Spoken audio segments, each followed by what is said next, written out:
Assalamualaikum warahmatullahi wabarakatuh. Selamat datang kembali di channel Lintas Arwah. Klik subscribe dan aktifkan lonceng notifikasinya supaya kalian tidak ketinggalan kisah-kisah seram berikutnya.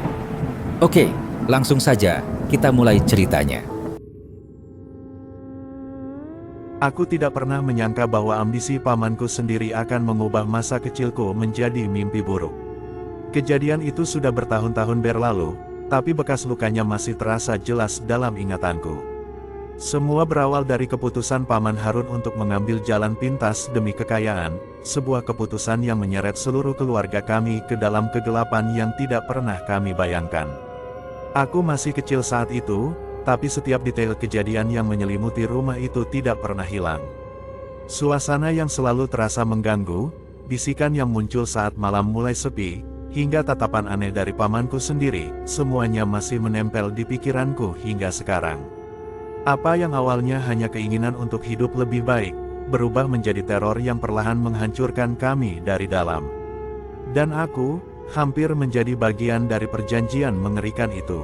Sejak kedua orang tuaku meninggal dalam kecelakaan ketika aku masih berusia 10 tahun, aku tinggal bersama Paman Harun, Bibi Wati, dan sepupuku, Mira. Aku tidak pernah punya banyak pilihan dalam hidupku setelah itu, dan rumah paman menjadi satu-satunya tempat yang bisa kutinggali. Masa-masa awal tinggal di sana masih terasa biasa saja. Kami hidup pas-pasan, kadang nasi hanya ditemani sambal dan garam, kadang hanya mie instan dibagi bertiga. Tapi setidaknya, kami masih tertawa bersama. Namun, semua berubah setelah Paman Harun mulai sering keluar di malam tertentu, terutama malam Jumat Kliwon. Awalnya kami pikir itu hanya urusan pekerjaan. Tapi terlalu sering, terlalu aneh, dan terlalu banyak alasan yang tidak masuk akal. "Mas Harun kok sering banget pulangnya malam ya?" tanya Bibi Wati suatu sore sambil melipat pakaian. Paman yang baru saja masuk rumah hanya menjawab ketus, "Kerja, Ti. Kamu pikir duit datang sendiri?" Jawaban itu mengakhiri percakapan, tapi tidak menghilangkan rasa penasaran yang menggantung. Aku masih ingat tatapan Bibi saat itu, bukan tatapan curiga, tapi cemas. Seolah dalam hati kecilnya, ia tahu ada sesuatu yang tidak benar. Beberapa minggu setelah kebiasaan paman itu dimulai, semua berubah terlalu cepat, terlalu sempurna untuk menjadi wajar. Paman membawa pulang mobil baru. Mobil putih mengilap yang bahkan jangankan untuk membelinya, menyentuhnya pun kami dulu tidak membayangkan. Selain itu, rumah yang tadinya sederhana tiba-tiba direnovasi. Ada pekerja yang datang setiap hari, mengganti lantai keramik, mengecat dinding, bahkan membangun kamar baru untuk paman di lantai atas. Aku masih ingat ekspresi kagumku yang kini terasa menyesakkan setiap kali kuingat. Aku yang masih polos benar-benar percaya bahwa semua ini hasil kerja keras paman. "Wah, keren banget mobilnya, Paman," seruku sambil menyentuh bodinya yang halus.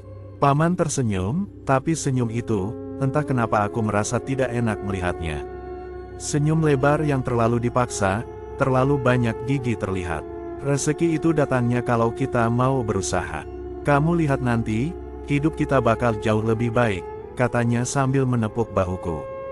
Bibi mencoba ikut senang, tapi suaranya terdengar bergetar saat ia berkata, "Alhamdulillah, Mas, tapi ini beneran kerja dari perusahaan, kan? Gak ada yang aneh-aneh." Paman menatapnya tajam. "Ti, kamu ini gimana sih? Aku banting tulang buat keluarga, malah dicurigai sendiri." Bibi langsung terdiam, meminta maaf berkali-kali. Aku berdiri di dekat mereka, menyaksikan percakapan itu dengan perasaan yang sulit dijelaskan. Tapi saat itu, aku hanya mengira paman sedang lelah. Aku salah besar. Malam hari mulai terasa berbeda. Suasana rumah tidak lagi seramah dulu. Setiap sudut seperti menyimpan sesuatu yang memperhatikan kami. Kadang, saat aku lewat dekat kamar paman, ada wangi aneh yang menyeruak, wangi bunga melati yang sudah lama tergeletak bercampur bau seperti darah segar yang belum kering. Baunya menusuk dan membuat perutku mual, tapi anehnya bau itu hanya muncul ketika pintu kamar paman sedikit terbuka. Suatu malam, aku memberanikan diri bertanya, "Paman, kamu pakai parfum apa? Baunya beda." Saat itu, Paman menatapku dengan mata yang gelap. Bukan urusanmu, jawabnya pendek, lalu menutup pintu kamar dengan cepat. Aku merasakan jantungku berdetak lebih cepat.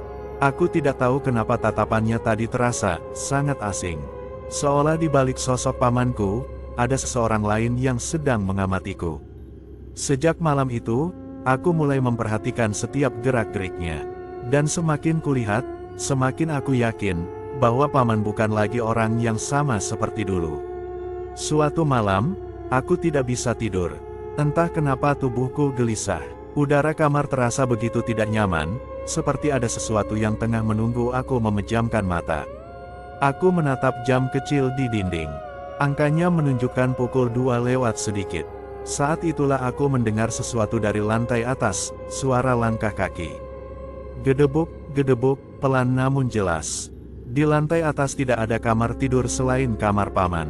Sisanya hanya gudang yang tidak pernah dipakai. Tapi langkah itu terdengar seperti seseorang berjalan bolak-balik, mondar-mandir tanpa tujuan. Aku menegakkan badan. Paman, aku memanggil pelan, tapi tidak ada jawaban. Langkah itu berhenti tiba-tiba. Hening, aku sudah akan mencoba memejamkan mata ketika tiba-tiba terdengar suara lain, suara benda berat diseret. Lambat, nyaring, menggores lantai kayu. Aku menarik selimut hingga ke dada. Suasana malam terasa menekan. Jantungku berdetak semakin keras. Lalu, langkah itu kembali terdengar. Namun kini langkah itu turun ke tangga. Satu persatu, aku menahan napas. Tanganku gemetar tanpa bisa kutahan. Dalam lubuk hati, aku berharap itu hanya paman yang kebawa untuk minum atau ke kamar mandi. Tapi langkah itu berhenti tepat di depan pintu kamarku. Aku memelototi pintu yang tertutup rapat itu.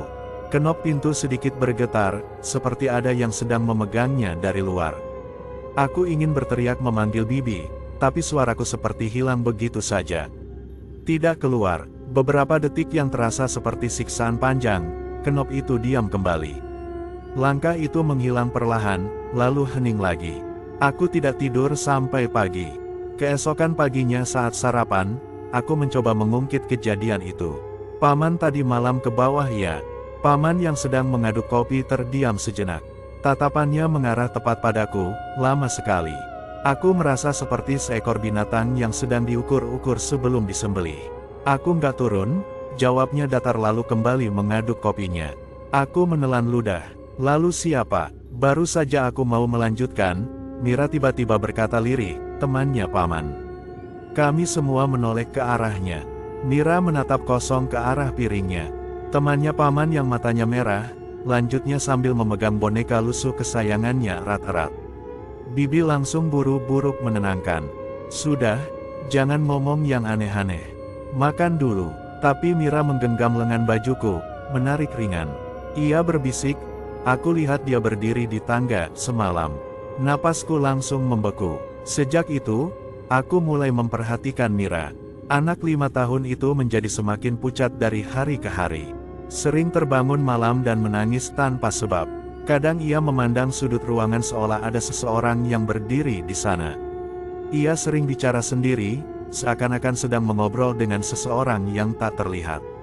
Suatu hari, aku memberanikan diri mendekat saat Mira sedang duduk termenung di kamar. Mira, kamu lagi ngobrol sama siapa? Mira mengangkat kepalanya perlahan. Keheningan begitu panjang sebelum ia menjawab.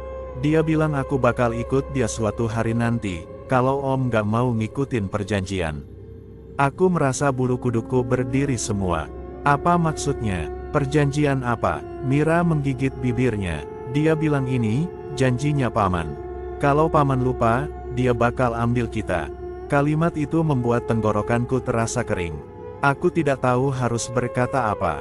Aku mencoba bicara pada Bibi lagi malamnya. Bibi, ini sudah nggak wajar.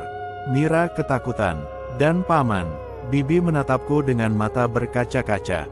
Kamu jangan tanya macam-macam lagi. Pamanmu melakukan semua ini demi kebaikan kita. Aku menggeleng pelan. Tapi sesuatu terjadi padanya, Bi. Aku takut. Bibi terdiam, lalu mengusap wajahnya sendiri. Suaranya pelan sekali saat ia berkata, aku juga takut, Kaye. Itu pertama kalinya aku melihat bibiku mengakui ketakutannya.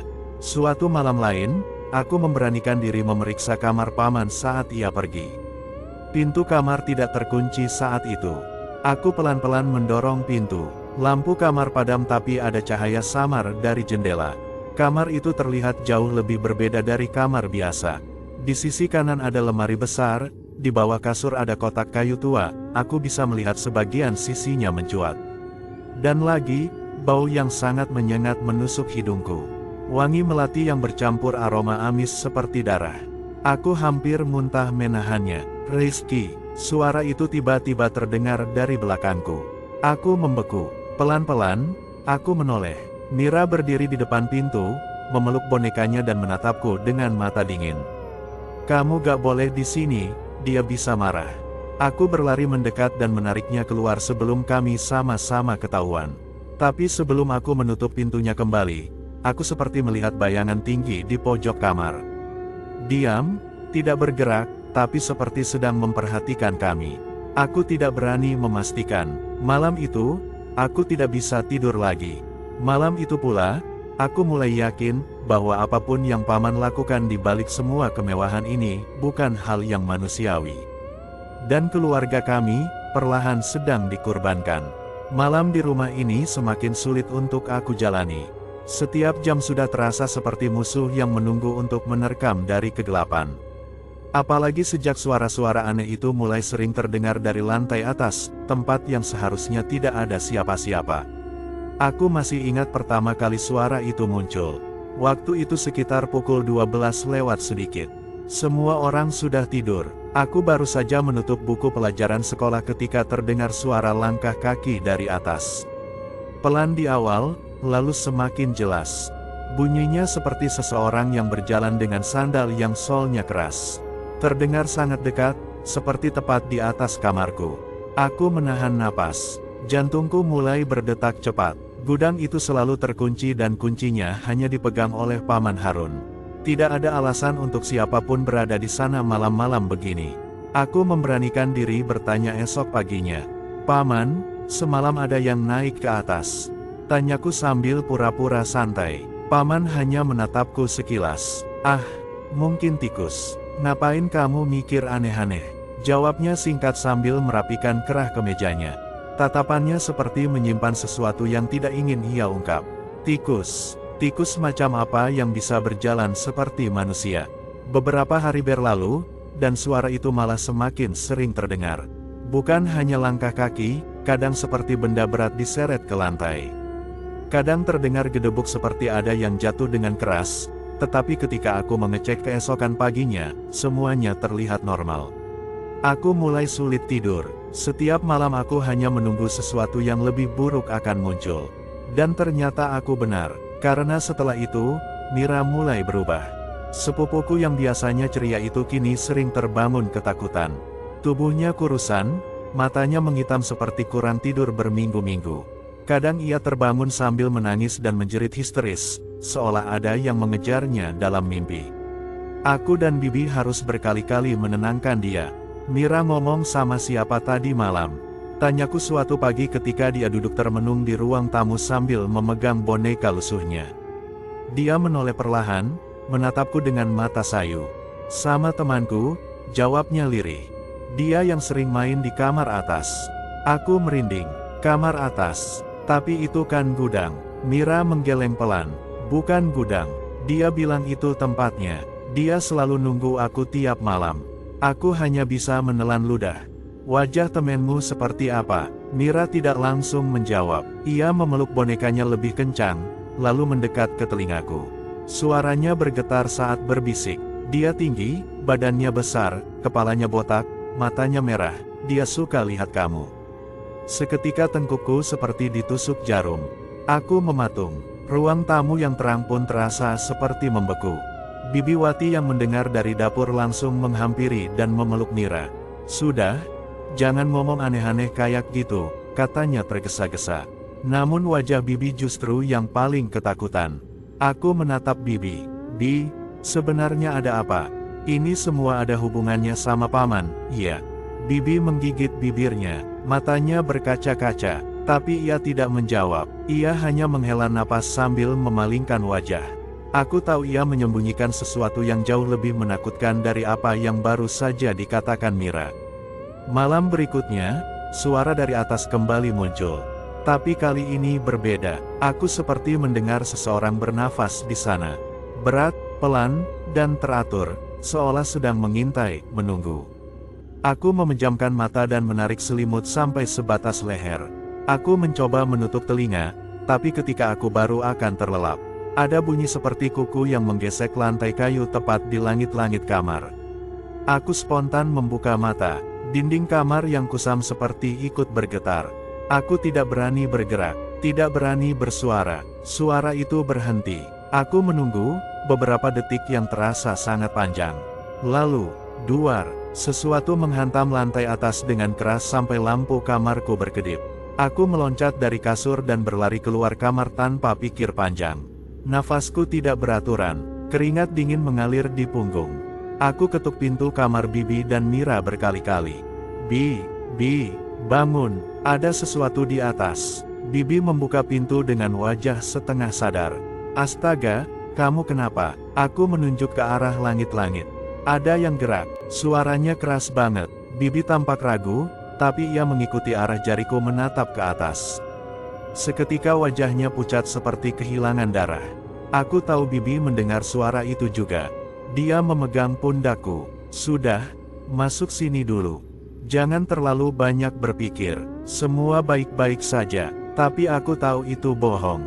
Jika semua baik-baik saja, kenapa tangannya gemetar saat memeluk Mira?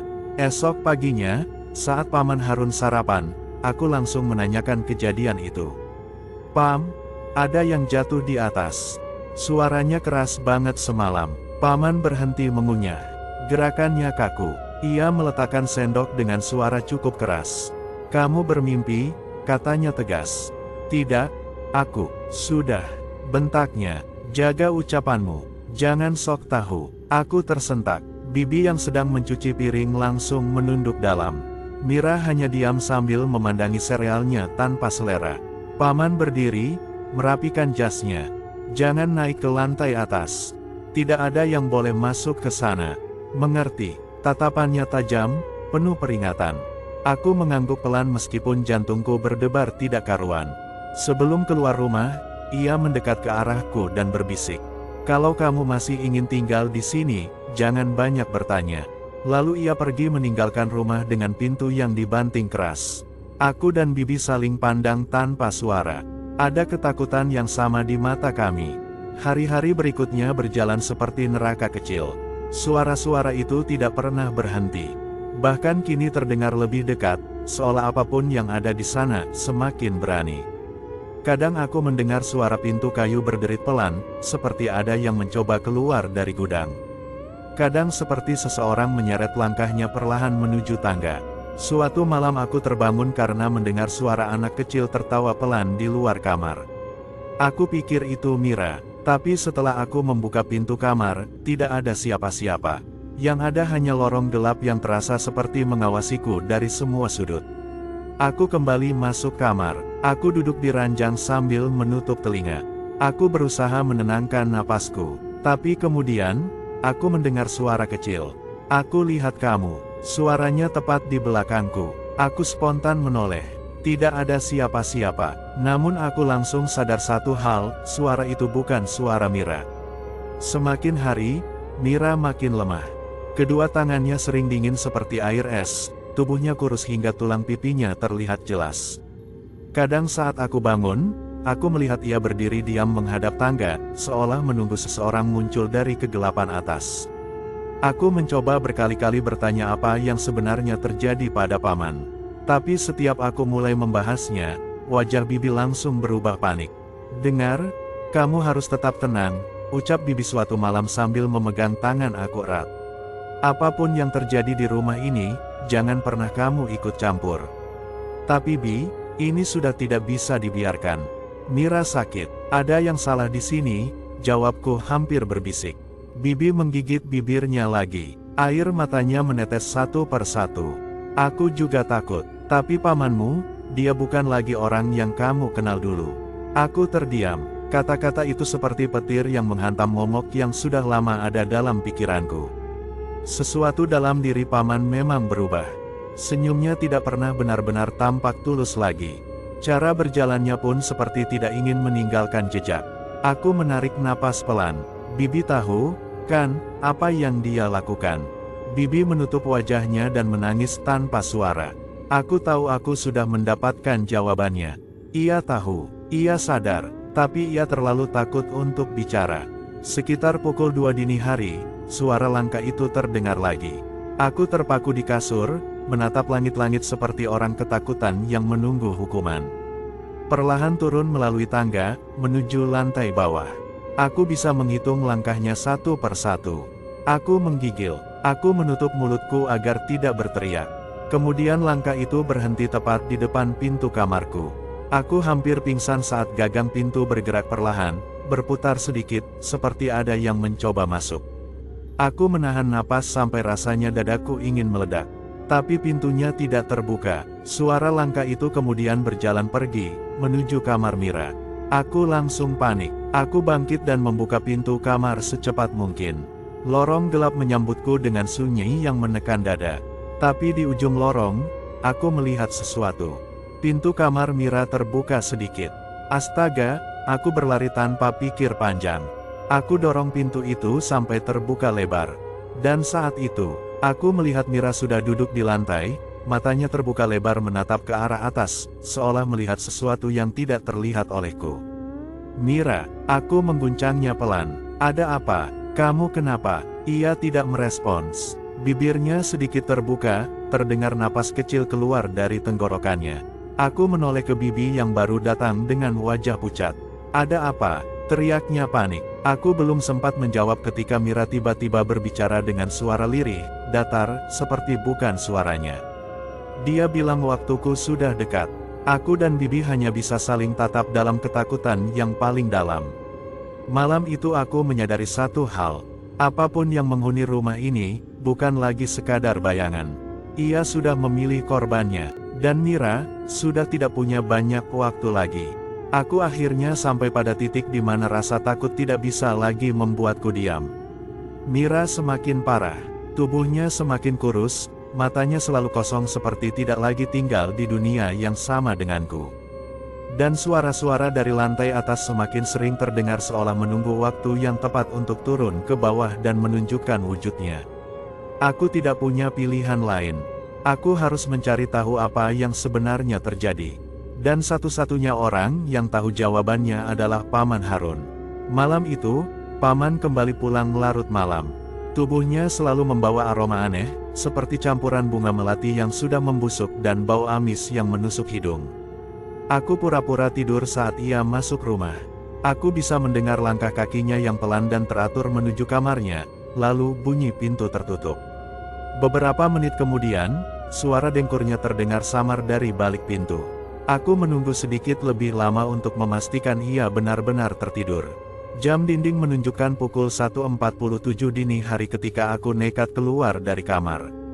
Rumah sangat sepi, lampu lorong hanya satu yang menyala redup, membuat bayangan perabotan tampak seperti sosok-sosok yang sedang memperhatikanku lewat sudut ruangan. Aku berjalan dengan langkah sepelan mungkin menuju kamar Paman. Telapak tanganku dingin dan basah. Ketika aku menyentuh gagang pintu kamar itu, aku menghentikan napas. Terkunci.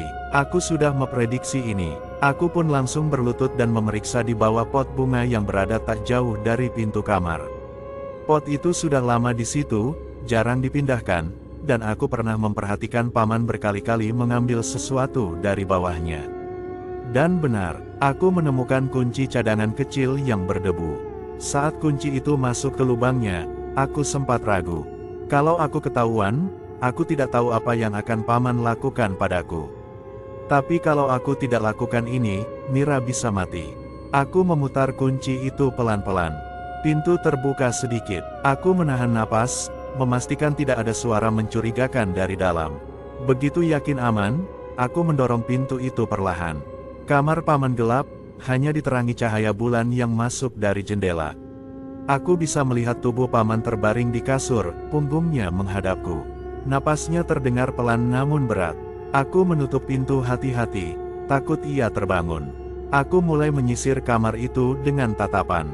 Lemari tertutup rapat, meja tertata rapi. Namun ada satu tempat yang membuat rasa penasaranku meningkat, bagian bawah kasur. Aku merangkak pelan mendekat. Degup jantungku menggelegar di kepala saat aku mengangkat spray perlahan dan menyorotkan lampu kecil dari ponselku ke bawah kasur. Ada sebuah kotak kayu tua berwarna gelap. Ada ukiran yang tidak kukenal di bagian tutupnya. Seperti simbol-simbol yang tidak seharusnya dimiliki oleh orang biasa.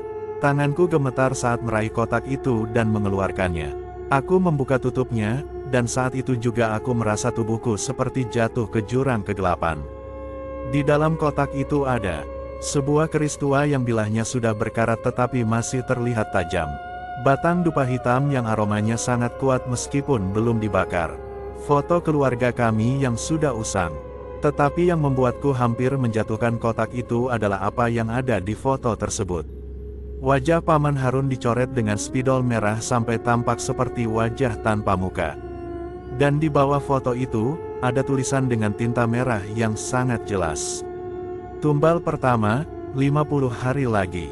Aku terpaku, seluruh tubuhku langsung dingin sampai ke tulang. Aku memandang lama tulisan itu. Tumbal, kata yang tidak ingin didengar siapapun dalam keluarga. Kata yang hanya muncul dalam cerita-cerita gelap yang sering orang dewasa sebutkan untuk menakuti anak-anak. Tapi ini, nyata. Aku menarik napas kecil sambil menahan diri agar tidak berteriak. Ada sesuatu yang bergerak pelan di balik leherku, entah hawa dingin atau rasa takut yang menyentuh kulitku dari dalam kegelapan. Aku baru akan menutup kotak itu kembali ketika sesuatu yang lain menarik perhatian mataku. Ada kertas lipat di bagian bawah kotak. Aku membukanya. Isi tulisannya seperti mantra. Kalimat-kalimatnya aneh, dengan ejaan yang kacau. Namun ada satu bagian yang jelas terbaca. Setiap 50 hari, satu darah keluarga harus diberikan untuk memperpanjang rezeki. Semakin muda tumbalnya, semakin besar berkah yang dijanjikan. Tanganku hampir melepaskan kertas itu. Aku melihat satu nama tertulis di bagian bawah. Mira, tidak.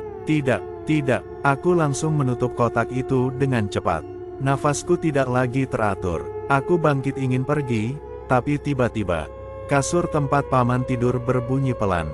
Ia seperti bergerak. Aku langsung memadamkan layar ponsel dan bersembunyi di balik lemari. Nafasku tercekat, aku bahkan lupa cara bernapas dengan benar. Paman sedikit mengubah posisi tidurnya, lalu berhenti. Aku menunggu sampai dengkuran samar itu kembali terdengar. Setelah yakin, aku mengendap-endap dengan sangat pelan menuju pintu sambil menggenggam kunci di tangan. Setiap langkah terasa seperti hukuman yang bisa membuat maut datang kapan saja. Begitu sampai keluar kamar, aku menutup pintu itu perlahan. Saat pintu tertutup, aku hampir roboh karena lega bercampur nyeri yang memenuhi tubuhku. Aku kembali ke kamar sambil gemetar hebat. Aku menutup pintu kamar dan mengunci rapat. Aku bersandar ke pintu dengan lutut lemas. Aku memandangi foto dan tulisan itu dalam kepalaku. Tumbal pertama, 50 hari lagi. Berarti Mira benar-benar ditargetkan untuk dijadikan korban. Aku duduk di lantai sambil memandang langit-langit kamar yang gelap. Semua potongan kejadian belakangan ini menyatu seperti puzzle yang mengerikan. Suara langkah di atas, bayangan hitam di lorong, nafas berat di atas langit-langit kamarku. Mira yang makin lemah dan selalu diganggu. Larangan keras untuk tidak naik ke atas. Perubahan hidup Paman secara mendadak dan mencurigakan. Semuanya mengarah ke satu kesimpulan. Paman Harun sudah melakukan pesugihan. Dan ia siap mengorbankan siapapun, bahkan keluarga sendiri, demi kekayaan. Aku tidak bisa tidur malam itu. Setiap detik aku hanya menatap Mira yang tidur gelisah di kamar bibi. Ia sesekali mengigau. Tangannya mencoba meraih udara kosong seperti ada seseorang yang sedang mengajak dia pergi. Aku mendekat ke sisinya dan memegang tangannya. Aku janji, aku akan lindungi kamu, bisikku lirih. Tetapi aku tidak yakin aku bisa. Karena semakin lama aku berada di rumah ini, aku semakin merasa bahwa aku hanya tamu dalam permainan gelap yang tidak aku mengerti. Keesokan harinya, suasana sarapan benar-benar berbeda. Paman tidak menatapku sedikit pun. Ia hanya makan sambil menatap kosong ke meja, seolah ada sesuatu yang jauh lebih penting dalam pikirannya. "Paman, Mira harus dibawa ke dokter," kataku dengan suara pelan. Ia berhenti mengunyah, lalu mendongak menatapku dengan sorot mata dingin yang belum pernah aku lihat sebelumnya. "Kamu tidak perlu mencampuri urusan keluarga ini," jawabnya datar.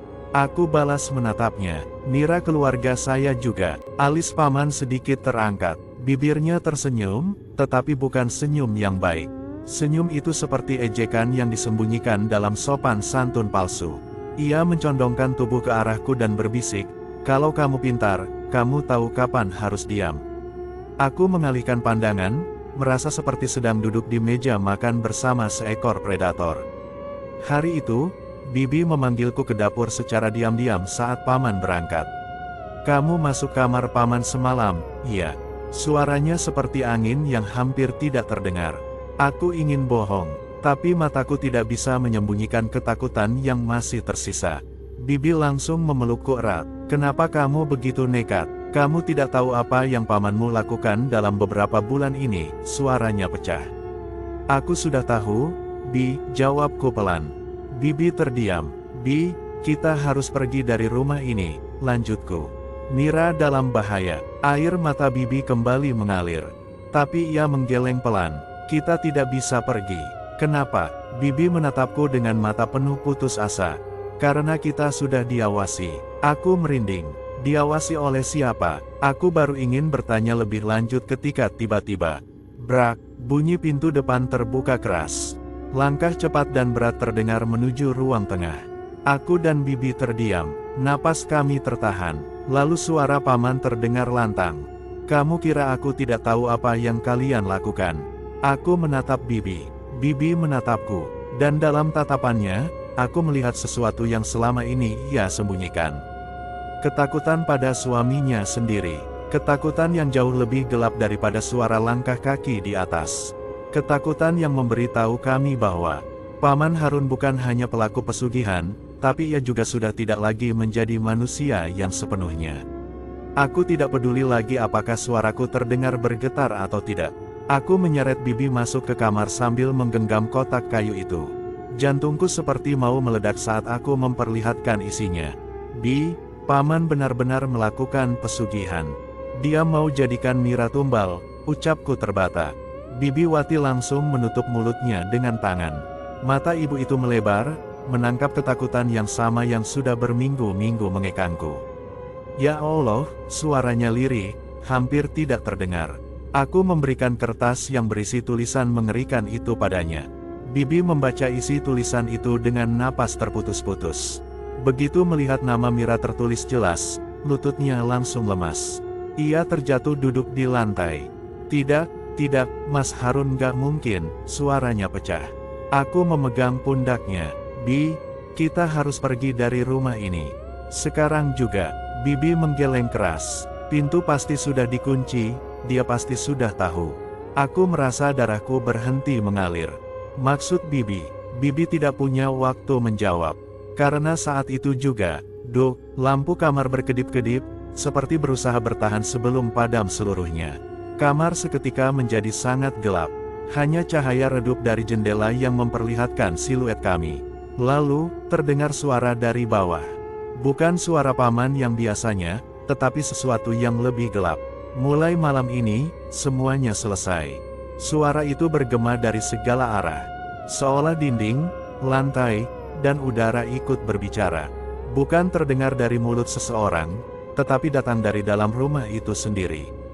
Mira yang tidur tak jauh dari kami, tiba-tiba menggeliat keras seperti sedang bermimpi buruk yang tak bisa ia lawan. Tubuhnya bergetar. Ada dia," gumam Mira terbata. "Apa? Nak, siapa?" Bibi langsung memeluknya. Mira menunjuk pintu kamar dengan tangan gemetar. "Tok, tok, tok." Ada yang mengetuk pintu kamar kami dari luar. Bukan seperti manusia mengetuk, lebih seperti sesuatu yang sedang mencoba memastikan kami tidak akan kabur. Aku menelan ludah, memegang kotak berisi keris itu seperti itu satu-satunya senjata yang bisa menyelamatkan kami. "Rizky," suara Bibi berbisik takut. Aku menggeleng pelan, memberi isyarat agar ia tetap diam. Sunyi. Kemudian, pintu itu membuka sendiri, pelan sekali, hingga aku bisa mendengar setiap gesekan engselnya. Aku ingin menutup mata, tapi aku terpaksa tetap melihat. Sebuah sosok muncul di balik pintu. Sosok tinggi, tubuhnya jauh lebih besar dari manusia normal, kepalanya hampir menyentuh kusen pintu. Warnanya hitam, seperti bayangan yang diberi bentuk oleh mimpi buruk. Dan matanya, merah menyala, persis seperti yang Mira ceritakan. Sosok itu berdiri di sana, menatap kami. Tidak bergerak, tidak bersuara, namun tatapannya seperti menancap langsung ke dalam kepala. Aku merasa dadaku sesak, seolah seluruh keberadaanku sedang ia tekan. Mira mulai menangis. Om, dia yang dari semalam, dia mau ambil aku. Bibi memeluk Mira lebih erat lagi. Jangan dekat, pekiknya panik. Aku bangkit, tubuhku gemetar hebat. Namun aku memaksa diriku melangkah ke depan, berdiri di antara sosok itu dan keluarga kecilku. Aku tidak akan biarkan kamu sentuh mereka. Teriakku meski suara keluar tidak sekuat yang kubayangkan. Sosok itu mengambil satu langkah maju. Lantai kamar seperti bergetar ketika kakinya menapak. Aku mundur setapak, tapi tetap berusaha menghadang. Tiba-tiba, DUARRR. Suara benda pecah datang dari lantai bawah. Disusul suara teriakan panjang, suara manusia yang seperti kehilangan akal. Itu suara Paman Harun, namun bukan suara manusia yang normal. Ada sesuatu yang berbeda, seolah ia sudah menjadi bagian dari kegelapan yang ia panggil. Aku sudah memberikan semuanya, rezekiku, masa depanku, sekarang gilirannya untuk membayar. Dia milikku. Teriakan itu membuat bulu tengkukku berdiri. Kemudian, langkah Paman terdengar mendekat ke tangga. Cepat, kasar, seperti ia tidak lagi berjalan, tetapi diseret oleh sesuatu yang tidak bisa dilihat.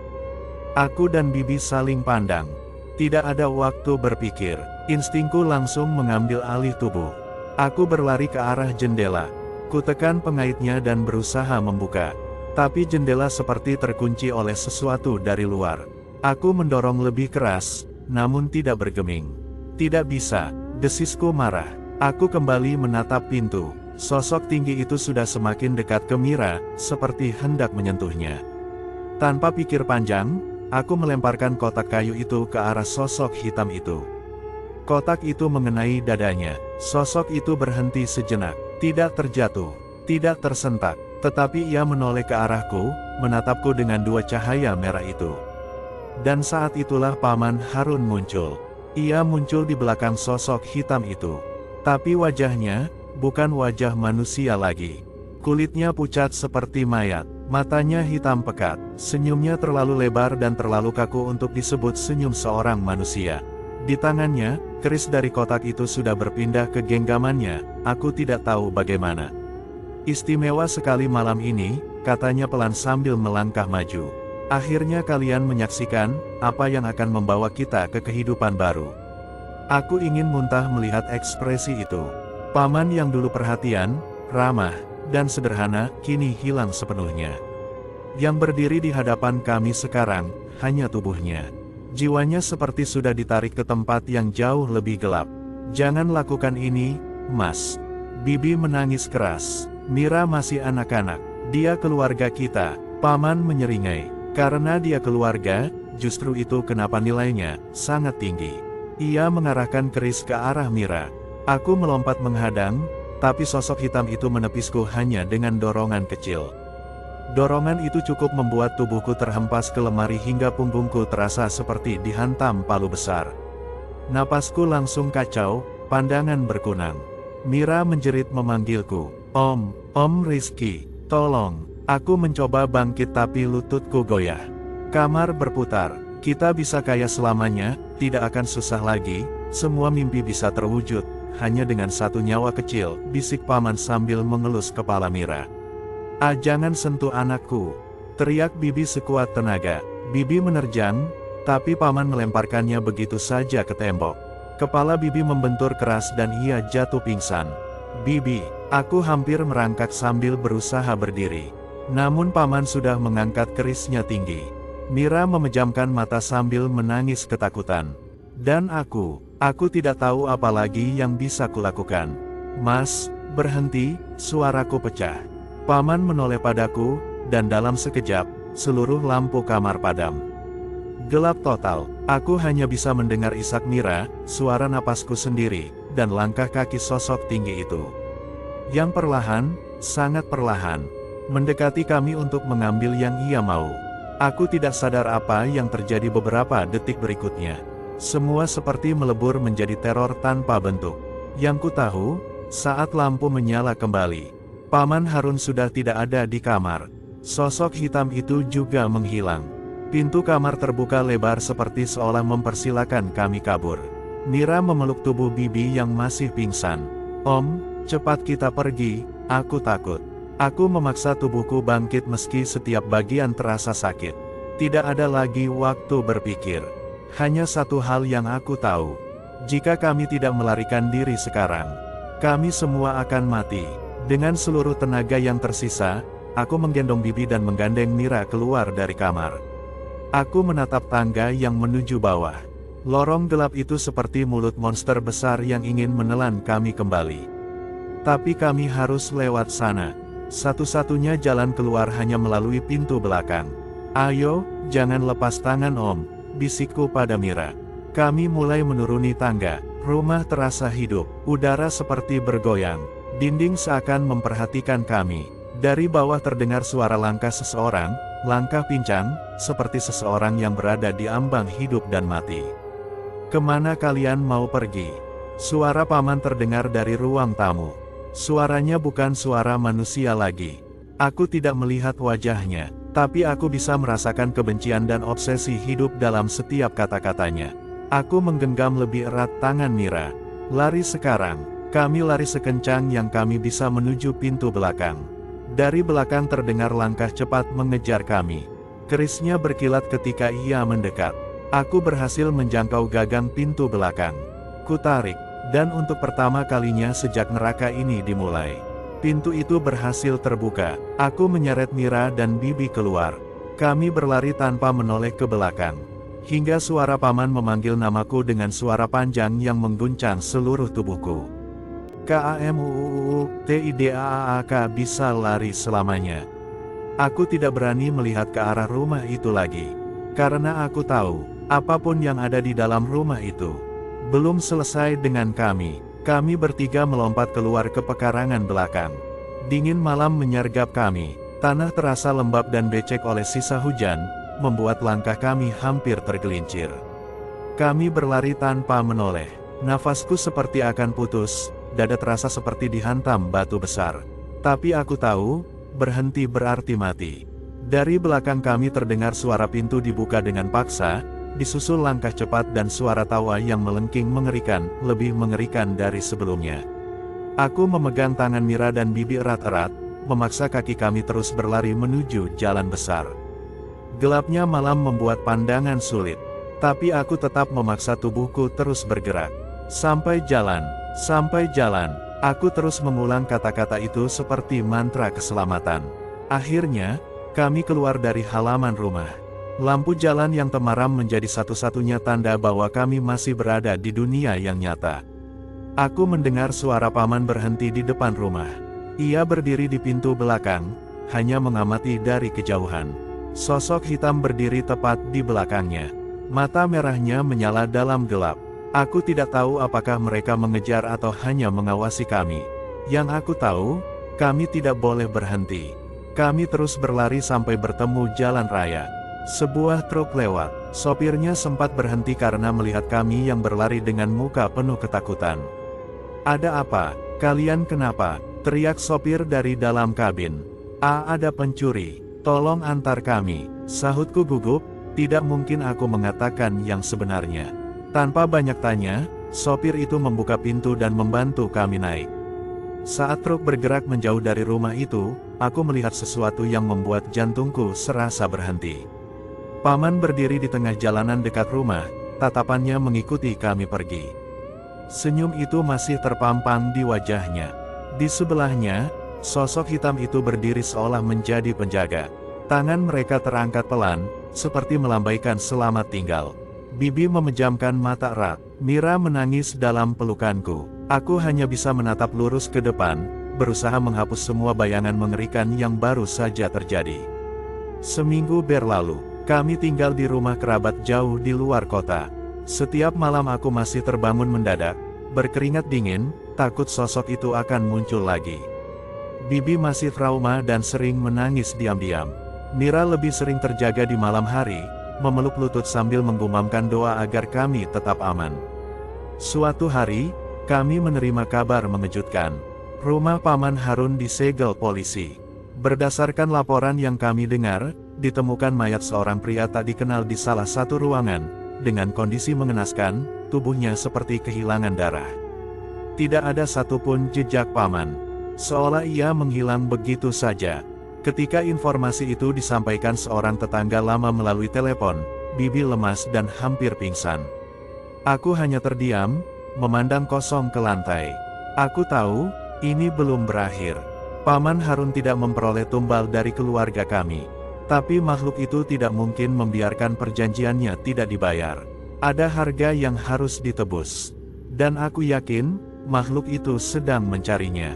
Bahkan hingga sekarang, bertahun-tahun kemudian, ketika aku menulis kisah ini, terkadang aku masih mendengar suara langkah pelan di depan pintu kamar saat malam tiba. Kadang aku merasa seperti ada yang memperhatikan dari balik jendela yang gelap.